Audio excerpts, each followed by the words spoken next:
Good afternoon, everybody. I was reading in Daniel chapter 3 about the fiery furnace, the story about the three Hebrew boys, Shadrach, Meshach, and Abednego. And for those of you that don't know or aren't familiar with the story, it's King Nebuchadnezzar built this golden idol that he commanded the people to serve and to bow down. And these three Hebrew boys refused. And he told the entire his castle or the people living in that area at that time in the city that if you was caught not bowing down and worshiping the golden idol, that you was gonna be thrown in the fiery furnace, and that's gonna be your demise.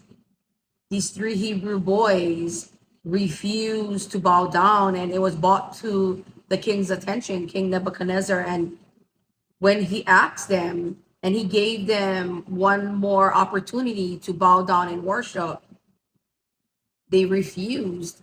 And they basically told King Nebuchadnezzar that they're not going to serve any other God but their God, Jehovah Jireh, the creator of the universe, the God, the King of all kings.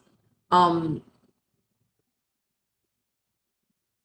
So he threw them. He not only threw them in the fiery furnace, but he told his strongest warriors in his army to increase the heat level of the furnace 7 times hotter and to tie them up. And he called his strongest. So you can only imagine that it was tighter than the norm.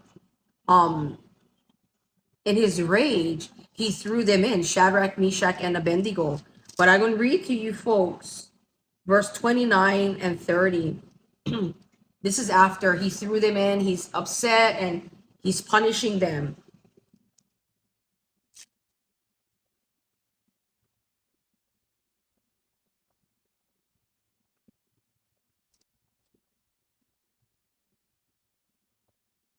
I'm going back up to 25, 24, because this is when Nebuchadnezzar realizes that there's another person that he sees in the fire with Shadrach, Meshach, and Abednego.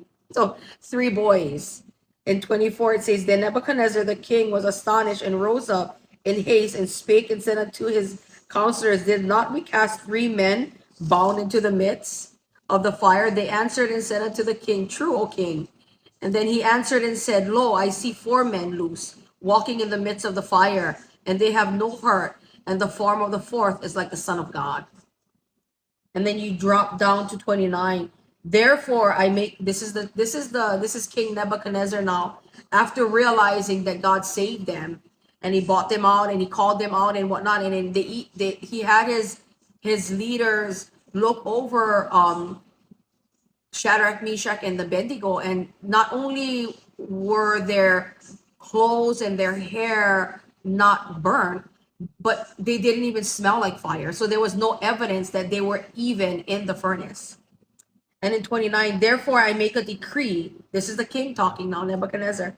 Therefore I make a decree that every people, nation, and language would speak anything amiss against the God of Shadrach, Meshach, and Abednego shall be cut in pieces, and their houses shall be made a dunghill, because there is no other God that can deliver after this sort. Then the king promoted Shadrach, Meshach, and Abednego in the province of Babylon. How good is our God?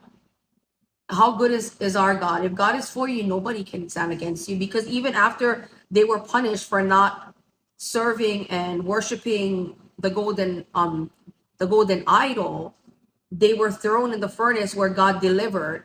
Basically, Jesus was walking in the furnace with them, and that was the protection, was God's protection over their lives. And that's the God that we serve. And then not only that, not only having the protection and no evidence of fire at all, but King Nebuchadnezzar promotes them. That's the God that we serve. That's the God that we serve. And all he asks in return is that we love him, because he first loved us. And he's always willing, and he's still, that's all he wants.